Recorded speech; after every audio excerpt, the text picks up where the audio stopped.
Well, hello, Mage fans, and welcome to Mage the podcast that works hard towards ascension so you don't have to.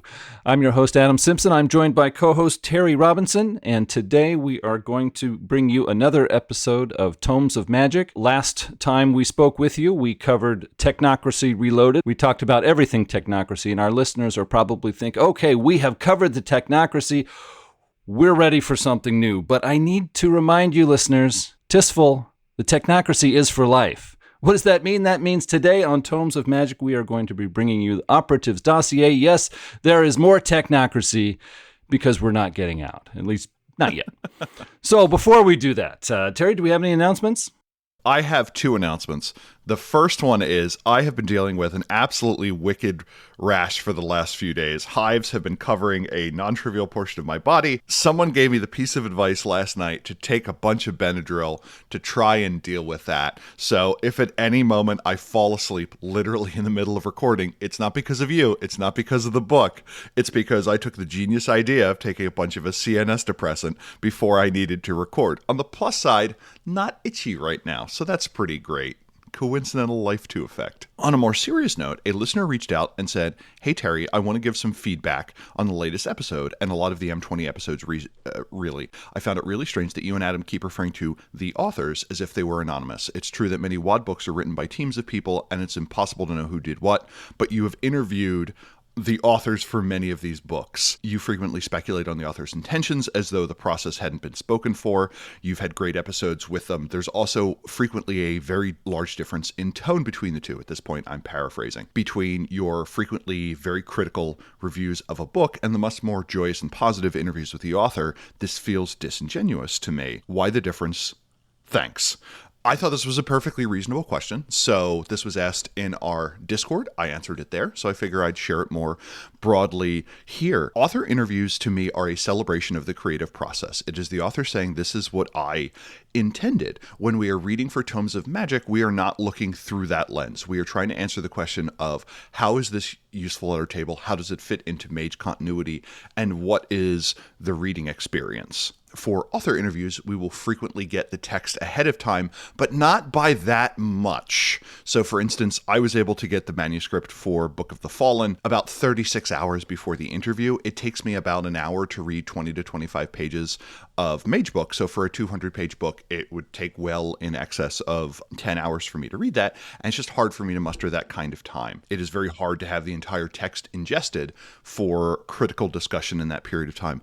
Additionally, for a lot of these, the timelines are quite long. So the authors frequently don't remember a lot of the stuff because they probably submitted their drafts at the point where we are preparing to watch a book be released years ago. And I just don't want that kind of adversarial interview. We frequently say the author because even if we have a strong feeling that a bit of text was done by a particular author, I don't want to presume. In any given text, there's a lot of hands that touch any given word. An initial author may have done a first draft, a developer may have modified it, an editor may have updated it, a line editor may have made ultimate tweaks to the final text, and may have been sent back to the original author to modify it further, especially as an idea develops or to make it align with something else, and I just don't want to presume. It also tonally sounds weird to me to repeatedly say, well, Satiro said, or Jacqueline said, or Hiromi said, or James said, and I don't like that, how that sounds on the ear. When Adam and I talk, we are primarily talking about the text itself. That is the object of focus, as opposed to the author, which is generally why we do that. The other thing to point out, which we will do in the future, is on texts where we have interviewed the author, we will include a note in our Tomes of Magic episode pointing to that episode. So you can hear the author's thoughts and what their commentary was, and we will do that going forward. But otherwise, that is kind of why there is frequently a tonal difference between a Tomes of Magic episode and a interview with the author. Thanks for reaching out, and I hope that explains the kind of difference tonally between the two.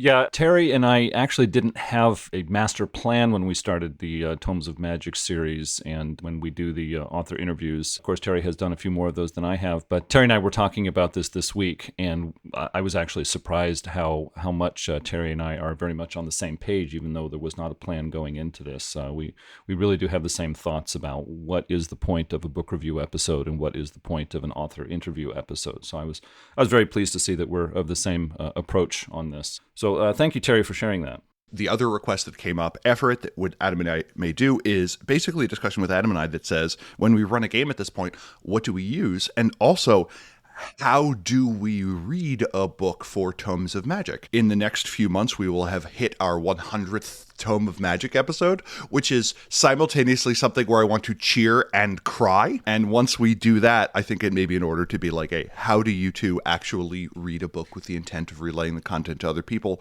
And how do you read it critically, which I hope will elucidate some more of those questions. Certainly. Well, today on Tomes of Magic, we're looking at the Operatives Dossier that came out this year, 2022. There are 8 authors contributing to it. It clocks in at 100 pages, and this was actually something of an overflow book from Technocracy Reloaded. It was one of the stretch goals during the Kickstarter. It said if we've got this much support, then we will take the extra material that didn't make it into the book, and we will clean that up and bolster it and offer that to you in Operatives Dossier. And so this is that book. So thank you to everyone who backed that Kickstarter. Terry and I both did as well. Terry, can you start us off with a walkthrough? I will be glad to. Normally, I don't start with the cover, but here I'm going to. The cover art shows somebody being digitized, but they have a particular look on their face that says, if you fart while being digitized, does your stink get digitized too? And it looks like that agent is about to find the answer.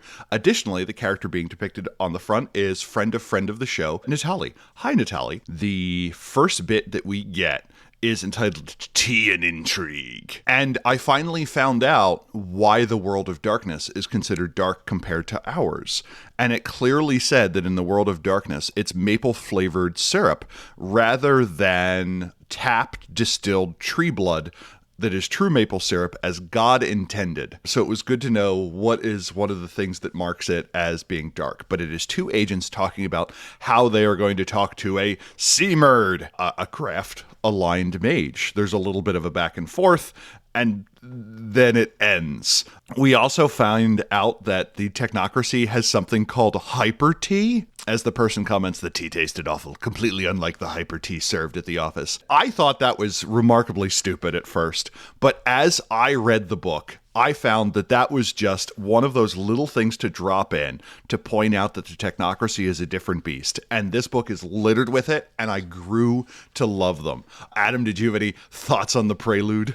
Well, after that great prelude fiction in Technocracy Reloaded, I was hoping for some more of that, and I didn't quite find it here. Prelude fiction has a sort of interesting discussion, and then it sort of ends, and I was like, okay, that was a fiction piece, yeah, yep. All right, okay. The next section is entitled Introduction, Facing the Future. And in Facing the Future, it reminds us again that the monolithic technocracy is gone, but what is remaining is complicated and busy and highly active. It talks about how some of the first questions that you need to ask as somebody running a game is what meta plot options are you going to take? What considerations are you going to make about the world that you are playing in? The first is, how do you want to treat the dimensional anomaly? In the late 90s, during the Week of Nightmares, there was a massive storm that arose between the realms, between the Umbre and mundane reality, that cut off the technocracy. And that if that event did not happen, the technocracy has dozens of realms, hundreds of ships, and thousands of agents on the other side. I appreciated this because it gave me a sense of scale to it, which I previously don't feel that I had gotten. It gives us an idea of just how large that technocracy was, and also kind of explains why they tried so hard to make contact again. There's also the question of, is there Nephandic infiltration? This continues a trend of using the term fallen in 2 different ways, in the same way that M20 Core used the term corrupt in 2 different ways. I think in a game that has literal metaphysical taint, like in the form of the Fomori or the Nephandi, when we say fallen or corrupt, we are often referring to a metaphysical process, where here, sometimes fallen or corrupt simply means losing touch with their ideals. In addition, it talks about the Horizon Assault, which is where a hollower let in a technocratic force to more or less destroy the technocratic stronghold of Horizon, which may or may not happen. And the important part being, if it did, does the technocracy have a special relationship with the hollowers? This is something that then comes up again later, which I appreciated. This book in general is more aware of where Mage as a whole has come from. So as a lorehead, I appreciated that. It then talks about the purge of the crafts, that there was a explosion of activity in the late 90s, early 2000s, which led to the crafts being particularly targeted for action, pushing some of them to join traditions. M20 posited that if this happened, the crafts themselves really didn't go away. It was just a significant minority that joined the traditions. And it brings up the reasonable question that if that indeed happened, they're probably very hesitant to work with the technocracy at current. It gives us the idea that the theme they want to go for is saving the ideal, that there is something wonderful within the technocracy. They are extremely problematic, but if we're going to save humanity, we may still need to engage with it. And then it gives us a chapter-by-chapter walkthrough. What'd you think of the introduction, Adam?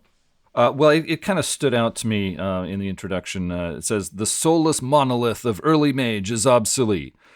Well, yeah, it was obsolete in 1995, so 27 years later, it's still obsolete. But other than that, yeah, I did appreciate some of the information letting a storyteller know what range of options they have. In Mage 20, there were many sidebars saying, look, you can do the meta plot this way, or this way Avatar Storm, or no Avatar Storm. And so this book reminds you, hey, the technocracy that you have to work with as a storyteller can be quite different based on these metaplot decisions. So yeah, those decisions are yours to make. Don't forget about that and choose wisely because it will have a big impact. So that was good to see. But I'm ready for Chapter 1. Chapter 1 opens with a piece of art that I am divided on. So one of the recurring themes of Technocracy Reloaded was strangely drawn people, not as in strange looking people in the sense that they were reality deviants or anything that, but just faces that were kind of off, like somebody had a robot do it from description. And this opening art piece also featured another possibly recurring motif, which was incredibly reflective wood. And this table, though, shows that in Technocracy Reloaded's Operatives dossier, we have gone beyond this. This goes not just from reflective wood, but projecting wood. This is a wooden table that is clearly depicting an image with strange-faced people standing around it who aren't quite sure how eye contact works, in that Christopher Shy-like way of saying, yes, I'm attractive and yes, I'm powerful, but maybe I should have a tasty cake or something like that. Chapter 1 is entitled Constructs and Symposiums, and this starts with a motive of darkness for me in that they chose to pluralize symposium to symposiums, where in second edition it was pluralized to symposia, which I just think sounds cooler. This section leads us through different places. And the first is Arcology X, which is a self-sustaining community that is in the Sobaek Mountains and the foothills of Western Korea. And it is about 100 kilometers south of Seoul. It is a self-sustaining research university. Its goal is to be completed by 2040. It focuses on sustainability and working together internally. And it uses the elemental dragon names and refers to them as methodologies. Adam, when we read Technocracy Reloaded, were the names like Yellow and White Dragon considered to be methodologies or just alternate names for the conventions? Well, as I recall, they wanted to say we've renamed these factions, but really from reading that large sidebar, the impression I got was the conventions are called this over in East Asia. That was really what came through for me. Yeah, and here they're referred to as methodologies. So I don't know if the author is conflating the term methodology with convention, or they're saying within the iterators there is a methodology known by the dragon name. They also indicate that there are a number of other regional variant names, which makes perfect sense. And honestly, I would love to get this for the traditions. That in this area they're known as the Celestial Chorus, where in this area they're known as the Singers of the One, where in this area they're known as blah de blah, and so forth. This arcology will hopefully one day host the capital of South Korea, which I thought was kind of interesting. It has a presence on the digital web. It sits upon a node that is being attacked by therianthropes, which is to say werewolves. We get a bunch of information about key personnel that are operating here. The next one that we get is the multinational military development site Northeast Territory, Australia, which is just a big kaboom place. And I complained a lot about the art of Technocracy Reloaded, where each image was duller than the last. This book brings back the energy, and I appreciated it. Outside of that one remarkably reflective wooden table that started this chapter, page 17 shows someone that has clearly been shot in the chest by an experimental device, and you can kind of see them going like, I'm fine. Or alternatively, the other person going, get me a mop. And there is just a cool as a cucumber gal there with a futuristic science clipboard who is writing down some sort of test result, but clearly wearing ear protection. I appreciate that this person depicted is left-handed. The technocracy is so futuristic. They have come up with a pen and clipboard option for the left-handed where you can hold the pen normally and not smudge. This is kind of a slightly wackier place where people do weird projects as long as it kind of raises money, that people are coming up with crazy, stupid weapons and so on. And I am here for it. It mentions that occasionally people are given the question of, but why though? And this is one of the cases in the technocracy where they remind you that science is sometimes about coulda, not shoulda. The construct personnel, we get a few. We get a few more people. We get a complicated AI that people are interacting with. The next one is the terranorming research and application location at Lake Delton, Wisconsin. This is located near the Wisconsin Dells. And again, this is ridiculous and I love it. Basically, it's a technocracy research base that's immediately next to a whole bunch of water parks where they're like, there's a lot of new mortals coming through here. If something weird happens, they'll be gone anyway. Who cares? And that is my technocracy, where it's like, we love the masses. Any individual member of the masses, we don't give a crap about, but the masses as a whole, we're fine with. And it talks about them doing applications in terranorming and seeing what mortals can accept. And I think this is an amazing opportunity for a Monster of the Week episode, especially for the idea that as what the mortals will accept changes, other reality deviants are kind of interested in what is going on there. This section is interesting because the character write-ups here are full character write-ups. We get full stat blocks and everything. The next one is Ultima Thule, which I think is interesting because from like traditional depictions of Ultima Thule, that is normally the Arctic, not the Antarctic. This indicates that it is the most remote research base the technocracy has. This is one of the cases where I wish it were more aware of its past, because there is no mention throughout either Technocracy Reloaded or this book about Umaga Station, which was kind of the center of technocratic activity in Late Revised, which was a deep sea research vessel that may have a dark past to it, which I thought was really neat. And having more of those I thought would be well. It indicates that this area is swirling with interdimensional energies, which makes communication difficult, which I thought was cool. Give me a system for it in some way, shape, or form, or a recommendation on how to implement it in my game. It talks about how it's cold and dark and no one likes to be here, and people are here for 9 to 10 months at a time. I appreciate that Antarctica is very cold during the Antarctic winter, but there's also the flip side where the sun's up nearly constantly during the summer. People try and go places sunny and warm, but there's also a network of wormholes that connects it to other places. Yes. Some information on where those places could be, I think, would be great. It's indicated that this is a progenitor research facility where people try to release weird entities, and if it happens that they die, that's fine. They don't have to deal too much with unbelief, which I thought was neat. We get Experimental Station Symposium. This is just known as The Station and is located near Wilmington, Delaware. We get the Enpreen Corporation, which is the fake version of DuPont. The area is periodically assaulted by black spiral dancers. It is in direct opposition to Pentax. And that is interesting to me because it indicates, it means that technocracy knows what Pentax is, who is behind it, and who the black spiral dancers are. And to me, that is strange because that was the whole contrivance of Special Projects Division, that we wanted a group that had plausible deniability that insulated the rest of the technocracy, but now it indicates that they know. So I don't know if this is an omniscient view and your average technocrat would be unfamiliar with it, or if it is common knowledge, because those are two very different games to me. We get more information on Symposium staff, as well as some ideas for plot hooks. Overall, I like the energy and ideas that this section brought, each entry was formatted differently, which was a little bit infuriating. For instance, the last one had plot hooks. 2 of them had full character write-ups.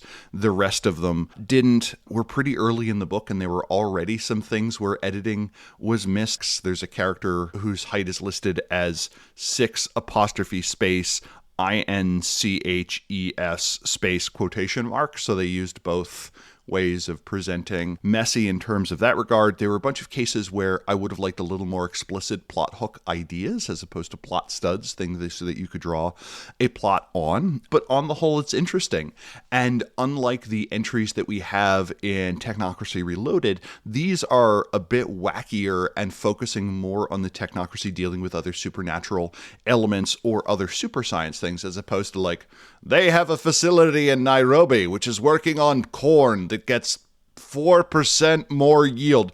Don't get me wrong, that is vital and important. Probably not going to be the cornerstone of my globe-spanning mage plot. It could be, but alternatively being like, yeah, we got a station in Antarctica full of wormhole generators, and periodically something that looks like Cthulhu's baby comes through, and we got to keep that on lockdown, is a little more tonally in line with the kind of technocracy game I would want to run. What do you think about it, Adam? Well, Mage 20 opens up the Umbra once again and even says that now there's Horizon Realms, now there's Horizon Constructs, and I really like that as a Mage fan. But this chapter gives us, I think it's 5 constructs and no Horizon constructs. They're all firmly on Earth. So I think the contributors to Mage have become very, very comfortable with the revised edition approach to this. It'd be nice if they could sort of open things up a bit. But I think it was Arcology X in South Korea that is powered by geothermal wells.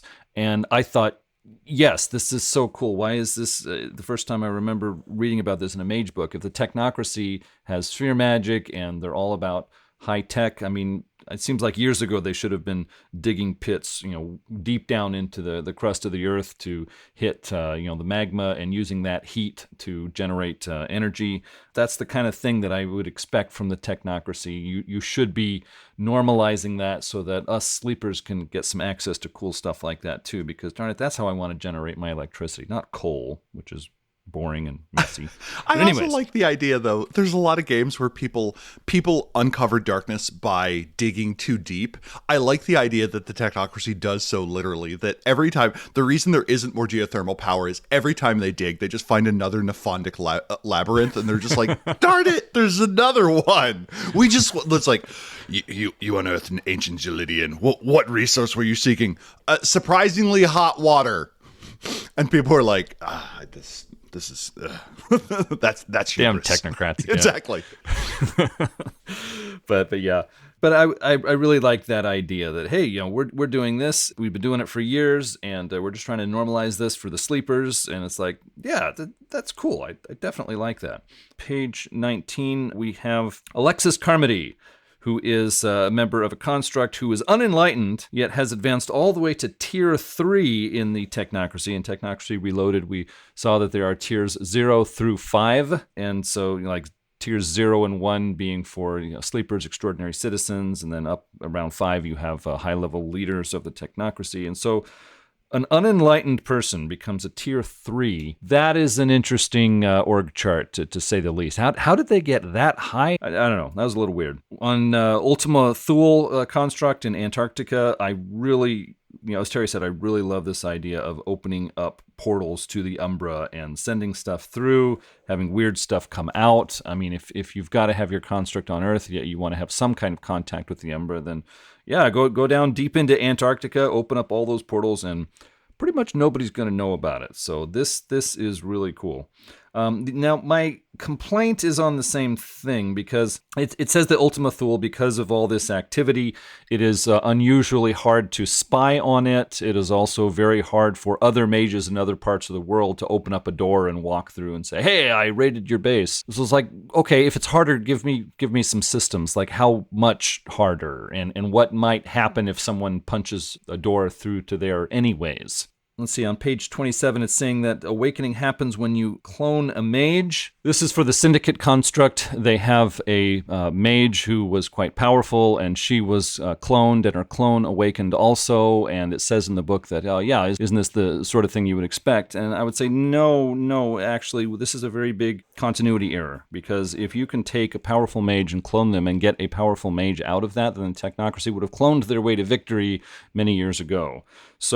And for the Experimental Station Symposium, this is also the Syndicate construct, it talks about how they are creating competition for Pentex, and this is the way that they're going to destroy the Special Projects Division, which is working with Pentex. We're going to do better than them in the market and put them out of business, and isn't that a great idea? If you want to drive a business out of a market, there are much better ways, much more efficient ways to do that than simply entering into the market and selling better products than them. That is, at best, a very, very slow way to do that. So there were also plot hooks for Experimental Station Symposium that they were pretty weak. They were so obvious. It's like after reading the descriptions on the personnel at this construct, it's like saying it again. It's like you could have this person oppose this other person, or you could have a problem with this person's secret agenda being discovered. It's like, well, yeah, that's what came to mind first when I was reading the descriptions on those personnel. So,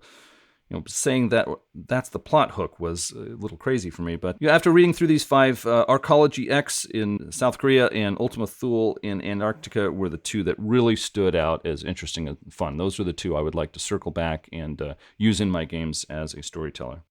Chapter 2 is entitled Unlikely Allies, and it opens with art where I'm like, yes, this is my technocracy.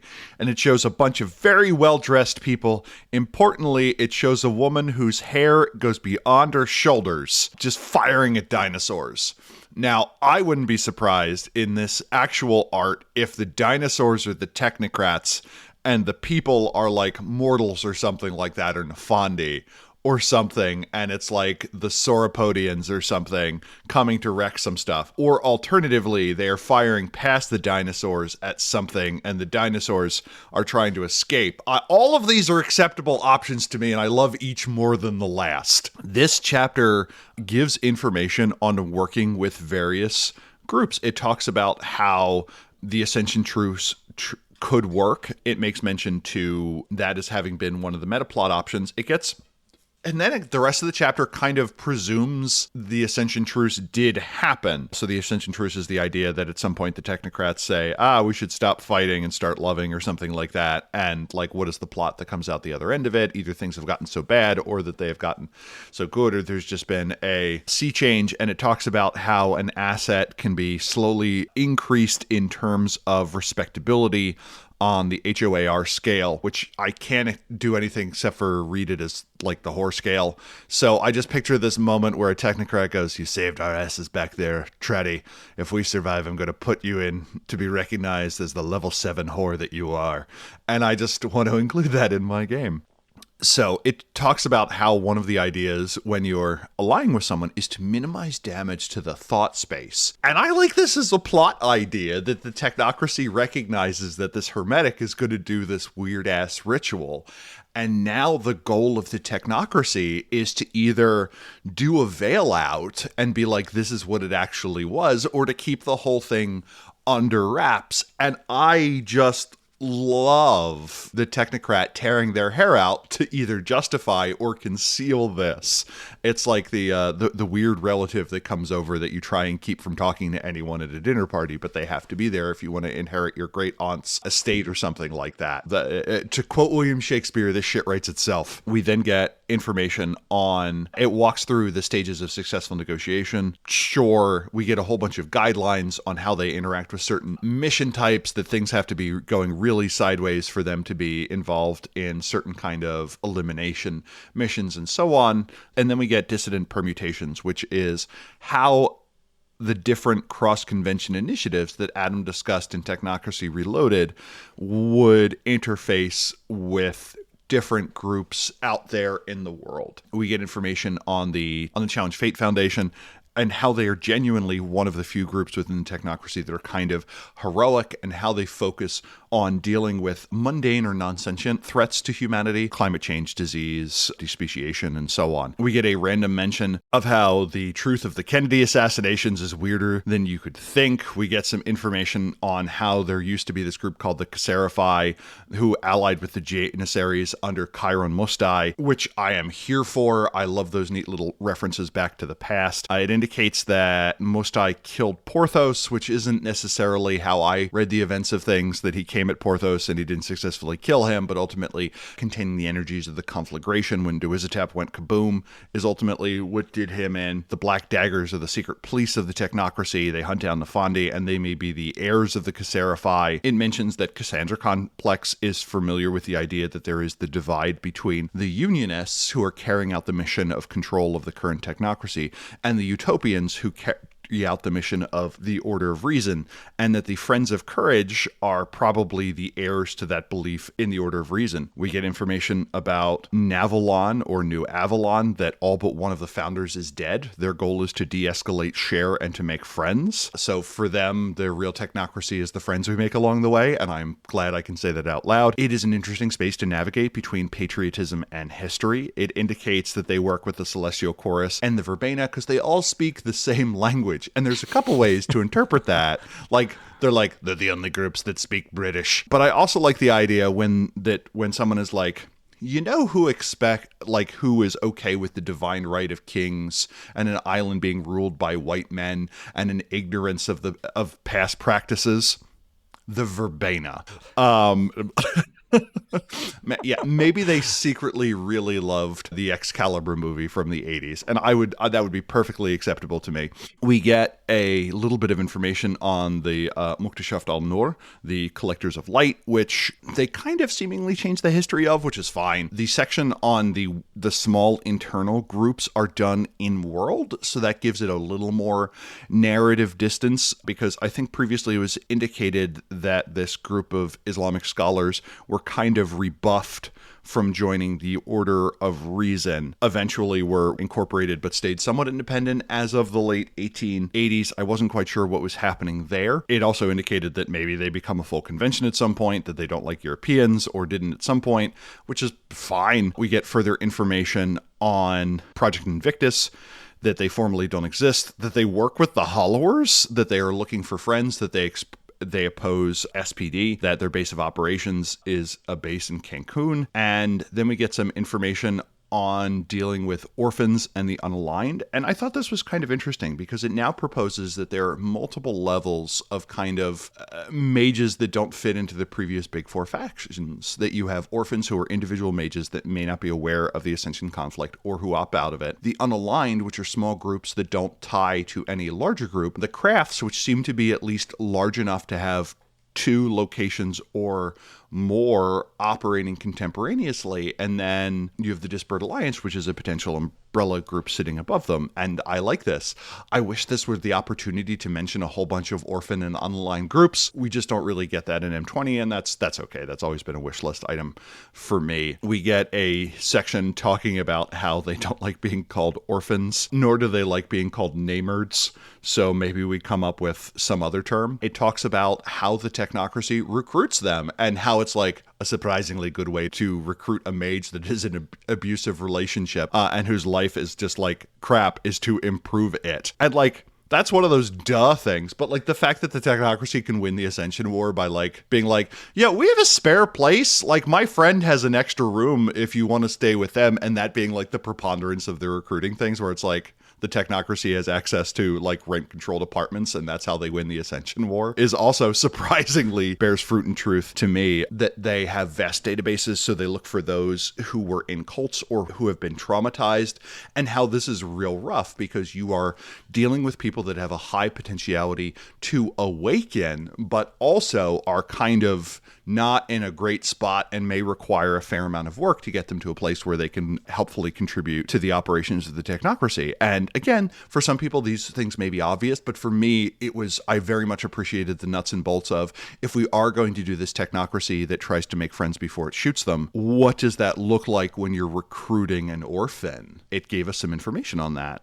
that it's not uncommon for them to use charity, bribery, or coercion to try and recruit someone. The last part is called Anomalous Allies, and it goes over kind of one off of each of the type of supernaturals, and by that I mean we get a vampire, a werewolf, and a ghost. And these were fine. My only concern is the fact that it just gave them spheres. I would have preferred charms or a little bit more information, because otherwise it just kind of indicates that, for instance, the vampire has mind 4 and life 5, and that is, needless to say, potent when combined with Enlightenment 5. We also don't get enough trappings to know what their powers look like, if they're supposed to look like anything, so I would have liked a little bit more word count. On the whole, this section is kind of interesting. I really enjoyed the asides on some of the previous technocratic internal groups. I would have liked a little bit more information, but on the whole, I can't complain. What do you think about Chapter 2, Adam? Page 30 states the technocracy has declared a state of emergency because the state of the world is so bad. This hasn't been done since World War II, when the technocracy decided backing the Axis powers was a big mistake. The technocracy is now formally seeking a truce with the traditions. This is pretty heavy metaplot. In Technocracy Reloaded, it was an option. Here they're saying, no, this happened. And I thought that Mage 20 didn't want to take such a firm approach to metaplot, but they seem to be doing that here. Technocracy Reloaded and this book push the idea that technocracy wants to save the ignorant masses from themselves. But isn't that what the British imperialists said on page 46 of this book? I can't tell if this is meant to be clever or just an oversight. In the traditions section, there's a lot of advice on how to conduct negotiations that, to me, again, it was kind of like no-brainer, or it would be different in my chronicle, so why are we going into so much detail here? So I just didn't find that helpful. One idea in that section would have been nice to say that technocracy has a policy when cooperating with non-technocrats of using tactics and equipment from 5 or 10 years ago. That way, current methods aren't revealed to potential enemies. I thought that might have been a nice little addition there. This book constantly speaks out against anti-vaxxers, but it isn't clear if they're talking about COVID vaccinations or the kind of vaccinations we had before those. And the two groups of vaccines are pretty different. So, I mean, if we're going to hear so much about how anti-vaxxers are bad, which vaccine are they anti-against? So that would have been a little helpful for me as a reader. Page 33, listing the 10 missions and how tradition mages could be involved, isn't really helpful for me. As Terry said, sure. It's like, yeah, that was kind of covered in the previous book, and I wasn't even really crazy about it there. It would have been more helpful to give ideas on what targets they can move against, or what they might specifically accomplish. This part of Chapter 2 was a great place for plot hooks, but I didn't really see them here. The Challenge Fate Foundation sounded like a good bunch in Technocracy Reloaded. Here they sound like dangerous zealots, so a very different way of using them in your games. I don't think one is necessarily better than the other, but it was interesting to see that change in tone. Page 42 tells us the Challenge Fate Foundation mage in New Zealand used entropy in front of a bunch of Kopaloe craft mages and totally fooled them into thinking that she was the envoy they were looking for, who was so full of wisdom. But using sphere magic in front of a bunch of mages and then totally fooling them with that sounded kind of odd to me. It kind of puts the Kopaloe in a poor light. Cassandra Complex has advice for crafts and how you can approach and deal with specific craft mages. There's one example of this particular craft mage. We talked to them like this and made them an offer like this. This section was really specific and really useful. I was reading through this thinking, wow, I would have liked to have seen this replicated for other groups in this chapter. That was very, very useful. It tells us that Navalon or New Avalon is different now. In Revised Edition, they were run by a bunch of rich white men, elitists who drank really, really expensive wine on private estates and talked about those poor commoners. We must lead them better. And here it says that, yeah, those guys are all dead. Navalon's nice now. Yeah, well, that's one way to change a group. It'd be nice if we could find a less violent way of doing that. But yeah, okay. So Navalon has been opened up as a more positive group now at gunpoint, apparently. But that is nice. And one thing I really liked about the Navalon write-up, where it tells us that Navalon is good at breaking the social conditioning that the New World Order is so well known for. Now, this, I thought, was a really clever piece of writing because this makes the group useful. When a write-up says a group, a faction inside the technocracy is good at this or bad at that, or they're hiding one of these, then a storyteller has a particular reason to use them. I mean, after reading this, a storyteller who would think, yeah, Navalon, whatever, why would I use them? It's like, oh, they're really good at breaking social conditioning. It's like, oh, wait a minute. Okay, so the Friends of Courage rescue this guy, but they can't get the information out of him. He might betray them because he's got this social conditioning from the technocracy. It's like a potential hot potato. So they go to Navalon, break the social conditioning, but then Navalon wants a favor in return. It's like, okay, I've got a story idea building up here. Now I'm going to use Navalon in my games when I wouldn't before. And so I think this is very good writing. I think each of these cross-convention groups or methodologies within conventions, if you say something they're really bad at or really good at or something they're hiding, now storytellers have a reason to use them. Plot hooks can come out of that more easily. I would have liked to have seen more mention of why specific methodologies within conventions might have had a reason to seek allies in the traditions or the craft. I think the methodologies were kind of ignored in this chapter, and I think that was really a lost opportunity. So we have a section on how bridges can be built with unaligned orphans, and I think the section was longer than it needed to be and not terribly helpful. This is a kind of complaint I've had with all the editions of Mage. They want to have these big detailed sections where they talk about what you can do with orphans, but orphans are individual. Every individual is different, and so making blatant statements about orphans becomes very, very difficult. So I think it's very well justified to have a section of a book talking about orphans and have it really short because, look, they're all different. Okay, I've been talking for a while. That wraps up my thoughts on Chapter 2. I'm ready for Chapter 3. You talk pretty, Adam. You can keep talking if Adam wants to keep talk. Chapter 3 is entitled Digital Web 3.0. This introduces the idea that there is, in addition to the digital web, there is something called augmented reality, that there is a layer on top of reality that is tied to the web. When you acquire paradox in augmented reality, you get it in both your digital web persona and your mundane persona. Damage is reduced, and that you can project yourself elsewhere and get access to AROs. I wanted this to make sense, but I'm just not sure what it is. My initial thought was that within the digital web, there is now this realm that is the size of Earth that has areas and objects that are only accessible if you are both in this realm of the digital web and you are in a particular part of mundane space at the same time. I just don't know what it is. I could not get a clear, internally consistent image of what AR is. I think there is a version that I would come up with at my table. It is just frustrating to me to encounter that, where I'm not entirely sure which one is which. No, I just wanted to say that when I was reading through this section, it clicked for me. It made perfect sense. And I just want to say that this is not an example of clarity quiet. I'm not a danger to myself or others. Terry, put the pen down. You don't need to report me. It's okay.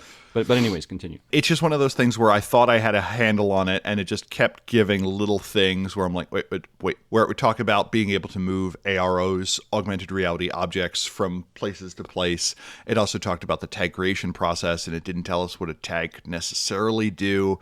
So this felt like there was more there. Indicated there's a willpower cost to creating these things, which is new in terms of a system.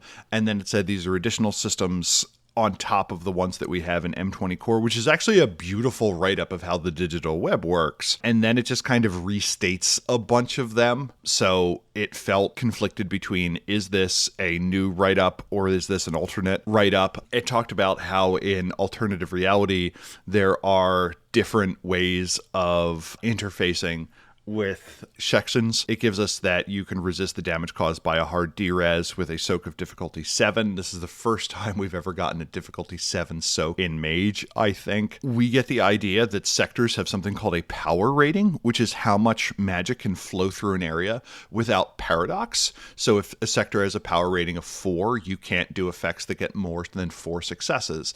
Anything with more than 4 successes will be translated into paradox. I love this. I will introduce this as an element of reality zones within regular Mage. I like the idea that there are places within reality that can only hold so much magic. You can cut loose, but this area of the city has a power rating of 3. You will never be able to get more than 3 successes. And suddenly the rest of Mage makes sense to me, where it's like, no, the reason you have a sanctum is because this is the only place where reality is sufficiently pliable that you can have a 20 success ritual go off. That is an aside. We get a few new areas of the digital web. One is Streamland, mainland, which represents all the area where information is continuously flowing through that falls like digital rain. We get the idea that social media has its own presences, that there are online dating sites that you can visit in the digital web, that there are these hate gardens where twisted metal trees suspended cages of codes and the smell of lighter fluid where people argue, that there are digital graveyards containing all the lost data of people that have departed, and as social media sites get older and a larger percentage of their population is people no longer who are around, these become more common. We get information about the dark web, and it differentiates between the dark web and the deep web. This was a fine chapter with a bunch of interesting ideas. It felt split between, we're going to tell you everything you need to know about the digital web, we're going to introduce AR, but it didn't really give a good reason except to say that there are certain things only accessible through AR, but then it talked about being in other sectors as being in augmented reality as well. It also calls it augmented reality 2.0, and we never got augmented reality. So again, it had a lot of interesting initial ideas. It just didn't quite land. It also did something very notable in that it says, net fatigue, there are no systems for it, please role play it. And I'm like, thank you. Thank you. If you're not going to give me systems, but something is going to be important, at least tell me to roleplay it. It may sound stupid, but this book is shot through with great storyteller advice that may be obvious to some people, but it's only one sentence and it's super easy to skip, but I'm super glad it is there. And I wish it were in M20 Core or in Technocracy Reloaded. Digital Web 3.0, it's a shorty. This chapter apparently made sense to Adam. So what did you think about it, you show off? Yeah, I just realized that probably does sound pretty bad. But before this episode started, augmented reality was actually something Terry and I was talking about. And I'm glad we did, because as I read through chapter 3, I read about augmented reality. And I thought, oh, that's so cool. I like that so much. And then Terry was saying, this didn't quite, add up for me. And he was telling me why he thought it didn't add up. And I realized that I may be reading my own ideas into this text, and I don't actually have the definitive answer on this. So I agree with Terry that chapter 3 could have been better handled. As I said, it after looking at it again with Terry's advice, I'm not sure how much of this is my own ideas pushed onto this and how much of it is understanding the text that is really there. So some improvements would have helped out. So looking at chapter 3 as a whole, walking through it, it helped me to remember that Mage 20 states that digital web is another name for the internet. That is how things are interpreted in Mage 20. Back when it was started in digital web started in first edition, it was a place that looks a lot like the internet, but it's a zone in the Umbra. Mages go there, sleepers pretty much don't go there. And so in Mage 20, this is handled rather differently. However, the top of page 16 actually forgets this. Augmented reality, my interpretation of what I read came across to me as a really great idea. It's something that I'm going to want to use in regardless what edition of Mage I am running, I think it fits. But my interpretation of augmented reality is when a mage takes a place, when a mage is standing on Earth in the physical world, and whatever place they're standing in, they link that to a place in the digital web. And so they kind of create a door between one part of the digital web and one part of Earth, so that the place, a certain distance around them is kind of in both places at the same time. And so the mage is, in a sense, becoming a bridge between two different things and letting them exist in the same place at the same time. And so what that could mean is that for those who have the electronic equipment to sense it, they can see people and objects and things in the digital web when they're standing in a city park in New York City. And also the people and objects in the digital web can have some perception of the lamppost in Central Park, even though they're in the digital web. And so there is a way for these two things to interact with each other, but it can be taxing on the mage who is keeping this interface between the two places open. So I thought that was a neat idea. It of course is playing on the idea where like Internet of Things, different video games. Like I remember some years back they had the Pokemon, I think it was Pokemon Go, or one of the Pokemon games where you walk around in the real world and your video game machine, I think it was like a portable video game machine, says, "Oh, you're standing next to this coordinate in the real world, so you can sense this digital Pokemon monster, and you can like catch it and train it, or something like that."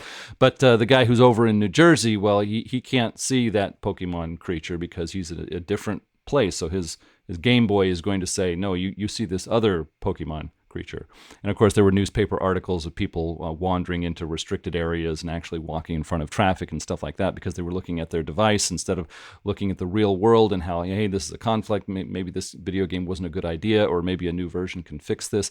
And that is what this write-up in this book is talking about for augmented reality.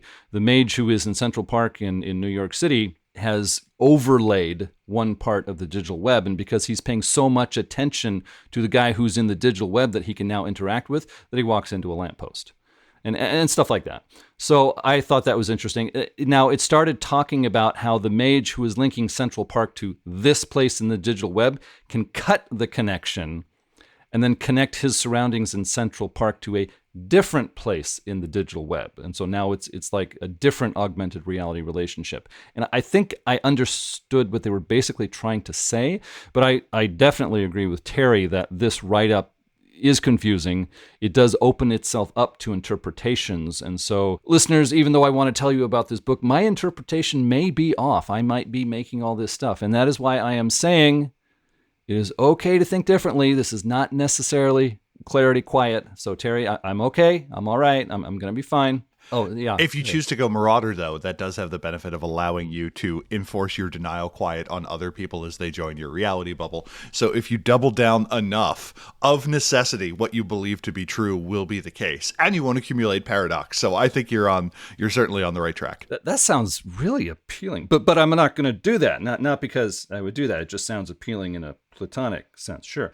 But anyways, on page 63 of chapter 3, we have, given the correspondence nature of the digital web, saying part of a mage's mind can be trapped there after a disaster, but not all of his mind be trapped there. I thought that was a really cool idea. And yeah, we don't have rules or systems on exactly how to approach this, but as a storyteller, that's such a fun idea that I'd like to come up with my own, rule to handle that, because I think that is really cool. With augmented reality, you're linking two places, so if something goes wrong, then part of your mind gets trapped there and part of your mind gets trapped here. And of course, somebody's going to ask, well, what does that look like? Well, you could give higher difficulties on any skill rolls that have to do with the mental attributes. What is it? Intelligence, wits, and perception. You could take one of the columns on the character sheet and say, yeah, these skills, you just can't use them, and you don't know why. I think it'd be kind of fun to mess with a player like that, just for a short time, not for session after session. That would be pretty annoying. Yeah, and there's other possibilities like that. You could say that they're getting stunned, and they don't know why they're getting stunned. They keep looking around them. Who is stunning me? Well, actually, it's someone on the digital web, because you're vulnerable there, but you've cut the connection, so you have no way of knowing who on the digital web is stunning you. So you're going to have to look into this. Otherwise, I'm going to keep making these dice rolls, and you're going to get stunned all of a sudden, and you can't fire at that guy because your hand twitched or something like that. There's all different sorts of fun ideas that a storyteller can work with their player on this. So just the idea of part of your mind got stuck there, but not all of it. It just really grabbed my imagination and made me want to come up with some rules for it. We have augmented reality objects.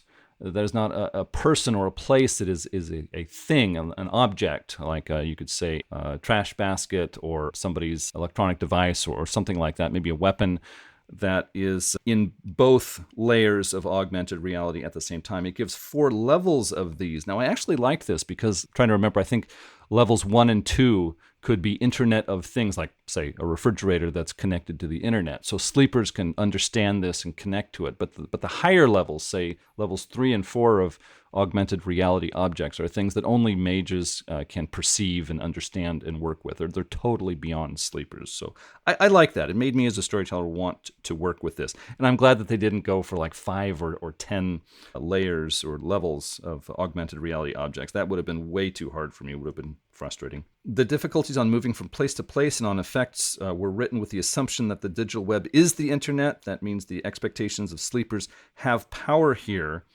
which makes sense, but I still like the idea that there could be places in the umbral zone of the digital web where mages can go and sleepers can't. And in those places, sleeper expectations of the internet do not hold power. So as a storyteller, I would get a little bit more of that first edition digital web, mix it in there and say, okay, some places sleeper expectations are going to affect things. But if you wander into a more obscure place, then sleeper expectations no longer hold any influence. On page 66, it says that a corrupted sector of the digital web cannot be repaired. I don't think I would use that as a storyteller because that has sort of at least to me, it has a sinister implication.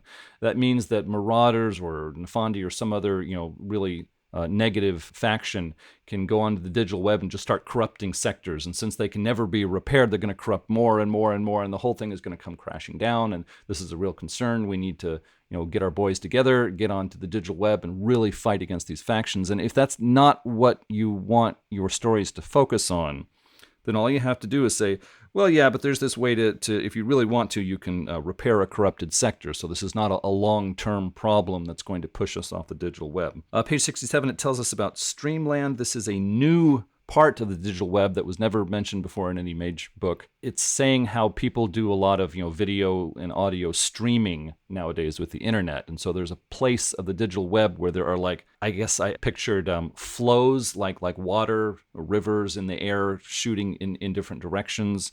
And so when you get into Streamland, you might accidentally get in front of one and it will push you somewhere or have an effect on you. And this did not appeal to me. I just don't think this is a fun or interesting thing to add to the digital web. I would handle the advent in recent years of streaming in a much different way. There's a section on apps as apparatus. It says, hey, with modern technology, technocracy agents can get the technocracy version of a smartphone, and they can run these apps that sort of do rotes for them. And, well, I think that's an interesting idea.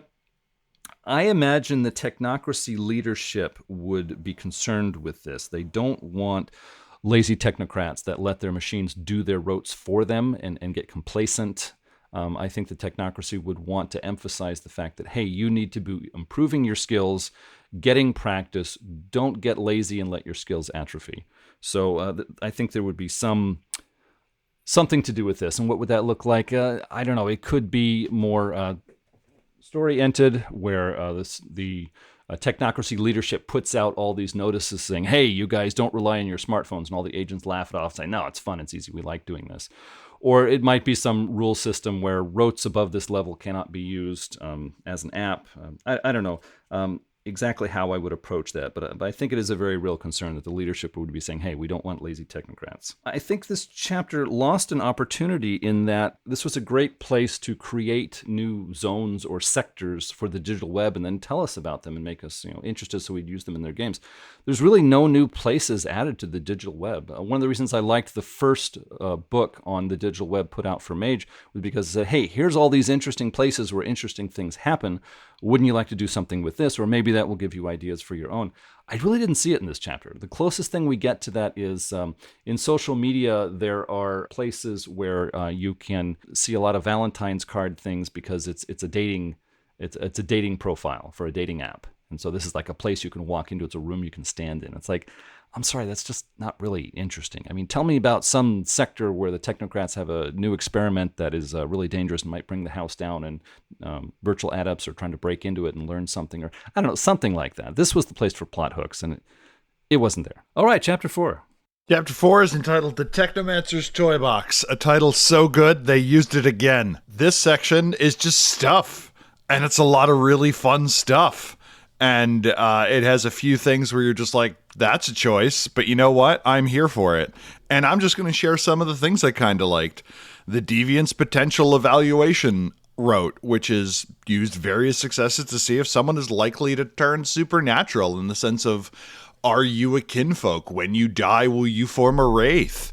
I just thought that was kind of neat. It brings up its only potential, its only possibility, but it gives you an idea of how the technocrats could spend a fair amount of time dealing with potential reality deviance and not even reality deviance. Predictive analysis allows you to introduces a system whereby people just get to ask questions of the storyteller, which is a mechanic I really wish Mage did more of, especially for information gathering effects. Schrodinger's parcel, which is a parcel where after you talk to someone for a bit, you can have the thing on hand that will help convince them to do the work for you. You talk for someone for a minute and you could be like, what if I told you I could indeed get those 98 Air Jordans that you're so jonesing for, and I happen to have it with me, and you pull it out. And I mean, who doesn't want to provide someone with sneakers using magic? It gives us a section on what it's like to have other senses. What would it be like if you were someone who could see into the digital web or into the infrared, or you had the ability to pulse map, like something that navigates via echolocation?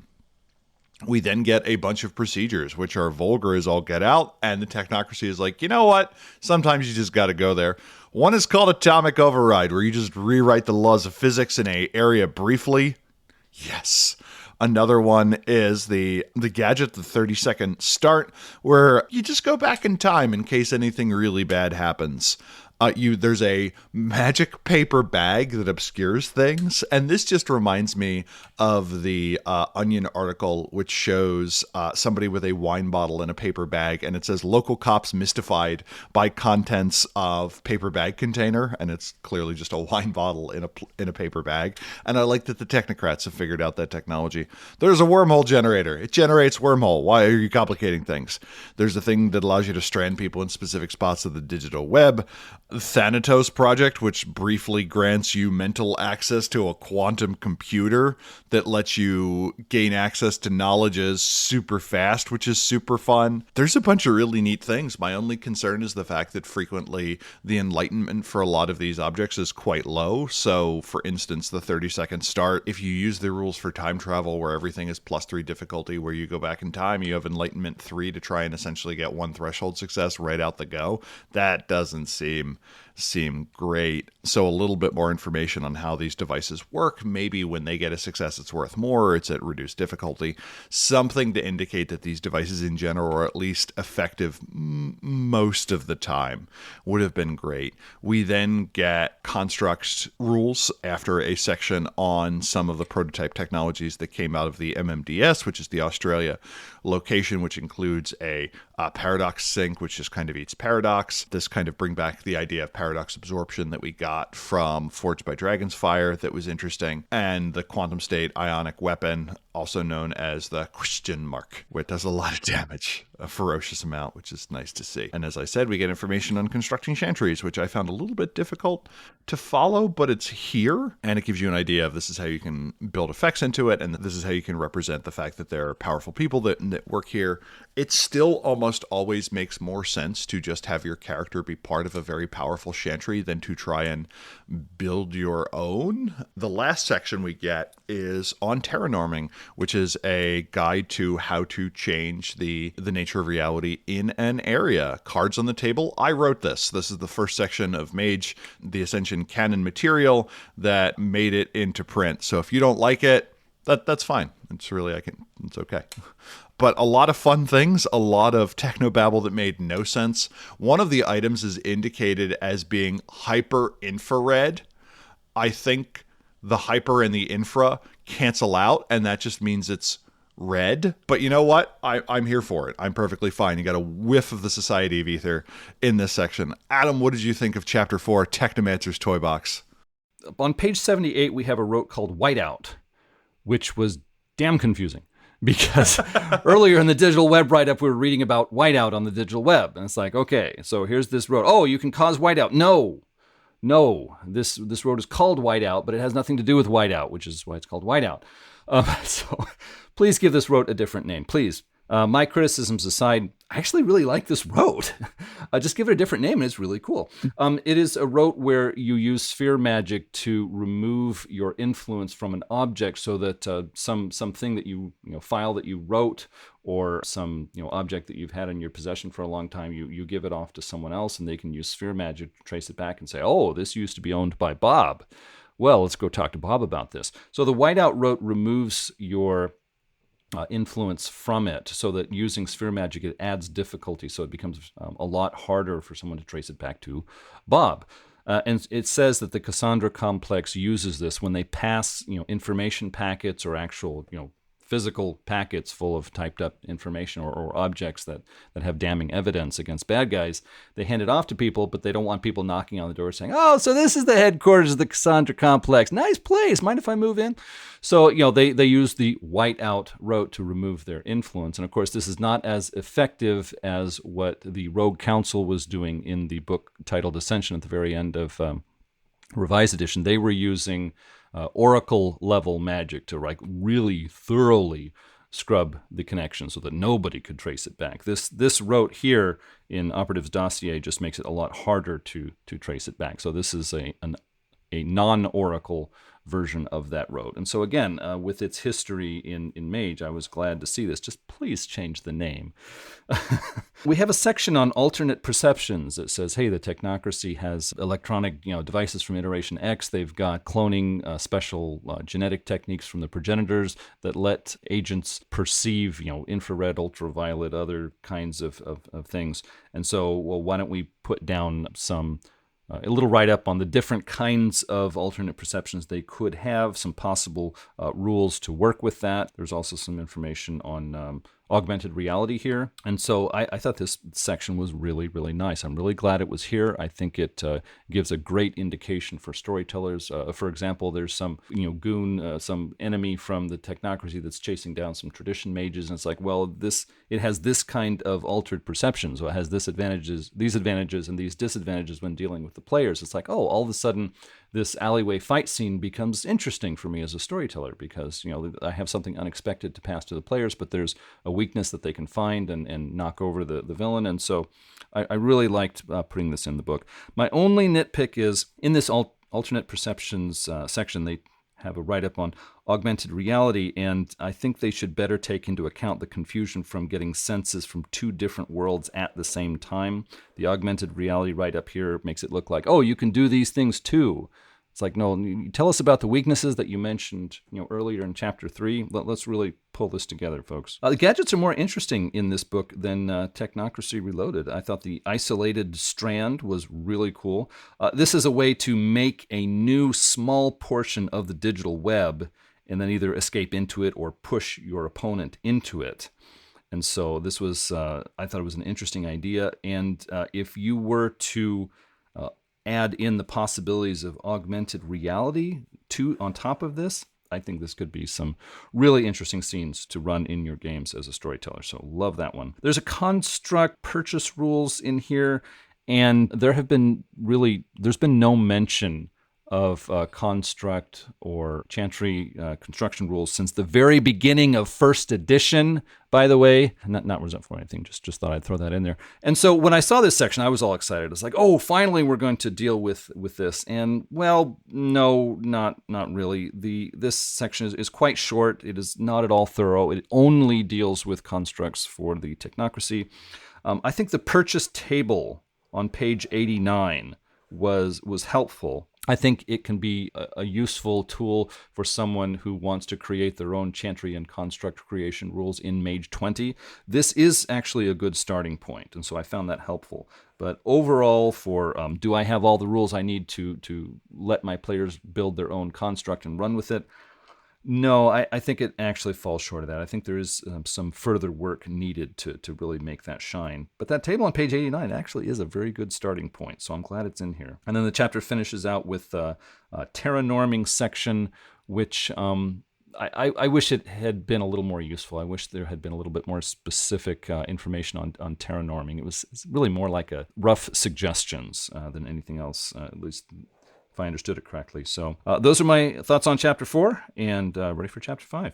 Chapter 5 is entitled Chapter 5. I didn't actually write down the name of the chapter. I'm so good at this. Chapter 5, Mission Statements. And this just kind of gives some outstanding missions that the Technocracy kind of has.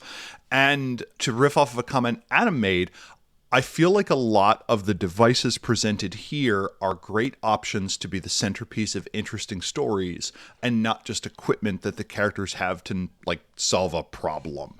I think it has a lot of cool things that could be like, oh, this is an object of research that did this thing. And it just kind of gives some options of stories that can happen in different places and who might be involved in it and hybrid threats facing it. So it's a kind of a bunch of basic ideas for what they could consist of. I wish these had been given more space to breathe. It moves very quickly in some areas and not in others. There is also the publication Welcome to the Rock, which is a jumpstart for the technocracy. So it seems like they're trying to give a bunch of things that you can immediately do. Adam, what did you think about the section? For mission 1, I'm wondering why the disparates care so much about a Mars mission, and yet the traditions don't. It seems like it might have been the other way around for me, but I don't know. That was kind of an odd choice. Also, in mission 4, it describes a specific physical fight that's going to happen, and it tells you who's going to win and where to go from there. And I don't like that. When there's a fight, I like the idea that this could go any which way. And storyteller's going to have to make sense of that. Instead of, it encourages the storyteller to fudge the dice because, this side really is supposed to win. Otherwise, the rest of this mission isn't going to fall into place. It's like, no, don't do that. When you're writing a mission, don't tell me who's going to win a fight. If you're going to have a fight, then this could go any which way. Yes, at that point, it is no longer a game. It is a script. Yeah. So overall, I think this chapter would have benefited from having less missions with a little more detail around them. Possibilities of what might go wrong, what might be happening on the sidelines that could complicate things. I mean, make it a little more interesting for me. So yeah, fewer missions with a larger word count and more possibilities in there. And I don't necessarily need to have, stat blocks for NPCs they're going to meet on these missions, because I think we've covered this pretty well. In fact, one of the things I really liked about this chapter was it reminded us that we have NPC generic stat blocks for different kinds of NPCs, and it tells us where to go and find them. It's like, hey, you want an average police officer in Mage 20, here it is. You want an elite SWAT team member who's got really good equipment and is really well trained. Okay, go over here, it's there for you. Or you want a low-level mage that you're going to bump into, you're going to find the write-up over there. So reminding storytellers that, hey, there are generic stat blocks. Here's where you find them. You don't have to write all this yourself. That was really great. So that was very well done in this chapter. But other than that, I think I'm ready for the general discussion. Overall, to me, this book was messy in a good way. It describes vampires as controlling the media, which is one of the reasons why information about the Ascension War sometimes gets out. Sure. There's a bunch of ideas that are interesting that I could use more information about how to actually use it. The book moved. I don't feel like the book really wasted my time. There wasn't a lot of parts to it to me where it felt like it was talking down to me or telling me what I should believe as a person. There's a bunch of 101 level information that I really wish had been included in the storyteller section of Technocracy Reloaded, which to me was a little bit lackluster. The mission section, I was literally falling asleep during, but I think that was due to the Benadryl that I had taken. So my apologies for not having more commentary on that one. Typographically, there's a bunch of shifts. Primal energy is no longer capitalized. There's misspellings in a few places. Paradigms in a few places aren't capitalized and italicized, and historically they've been done before. Crown Esther is capitalized for some reason. The book refers to clarity quiet. We don't have clarity in M20. It's now denial. Magi is in here and capitalized. The term -2 penalty is used. -2 is a bonus in Mage. The header for the social media uses a quote text formatting. It switches between metric and customary units. The background cost changes case. So it's just one of those things where it did, to me, feel like it needed a little bit more polish. I generally like the art a lot more than I did in the previous book. I wish Technocracy Reloaded had gotten a bit more of this energy. The pricing is a little bit weird. So this is 102 pages and $15. Technocracy Reloaded is like 260 or something and is 20. This brought a lot of previous edition energy to the party, which I was here for. And one of the things that Tomes of Magic as a series has made me appreciate is we often level criticisms like this book is oddly organized or was not consistent. Mage never has been, really. So if you're gonna break from continuity and canon or be inconsistent, at least do it in a way that's fun. And I really feel like this book did. I have the feeling that the authors were given much more creative freedom to just kind of say things, which I appreciated. I hope we get information like this for the traditions. I wish the Book of the Fallen had information like this for the Nefandi. There was a lot of stuff that was fun, and it made the technocracy in a lot of cases gameable, which at the end of the day, a game book needs to do. It did try and update a few systems. I think it could have gone a little bit further. You could tell I was super tired when I wrote up my notes, because one of the ones I said was not screaming in pain, thumbs up. So high praise. That kind of gives you the standard I was going for. The treasures are fun. A bunch of them have weird mechanisms like the emotional field array. You affect 1d10 mortals per dot of mind. We have never seen that mechanic before. Sure. There's a bunch of new mechanical places this book goes, which you can either view as inconsistent or people trying things out, and I'm fine with that. Some tightening up, as Adam had mentioned, on, wait, are you positing that this metaplot event occurred, or is it contingent, would have been useful, but I on the whole, I thought this was super fun. Yeah, I would have no difficulty recommending this to someone, especially a storyteller that felt comfortable picking and choosing. I would have difficulty passing this over to someone who is looking for a monolithic interpretation of the technocracy. But yeah. Hey, listeners, Terry breaking in here. Just a note that I found out after the fact that I had been looking at an older version of the PDF, and when I went back, some of the errors I pointed out in editing had been fixed. Some of them hadn't. Apologies. But if you go through and go, hey, they didn't fix that. Well, I caught it. On with the episode. What did you think about it, Adam? I thought this was more gameable than Technocracy Reloaded. I think they got a little more free and creative. It seems like they had a little more freedom to get a little crazy. And yeah. I like that because if there's some crazy object or crazy road in there, it's like, as a storyteller, I don't have to put it in my game. But if it's crazy enough, if it's crazy in an interesting way, it makes me want to put it in my game. And then that's one of the things I like about World of Darkness books. It's idea books. Looking through, it's like, I could do this or I could not. Make me want to. And this book did. It made me want to. There was a lot of fun stuff in here. This book is less than half the length of Technocracy Reloaded, and it only contains like the leftovers or the extras from Technocracy Reloaded, yet I like it more. I want to use it more. This is more fun. As Terry said, there are some inconsistencies here, but then, there are some inconsistencies in Technocracy Reloaded, but these inconsistencies are more fun. So, yeah, a lot of fun here. A lot of stuff that I would like to use. This was like, I think, the first time in a while that I've read through a list of Technocracy devices with a capital D and thought, oh, that looks like fun. Oh, that looks like cool. Hey, if I just add this, I could do this whole scene where I totally bamboozle my players. Not that I would ever do that. I'm a conscientious storyteller.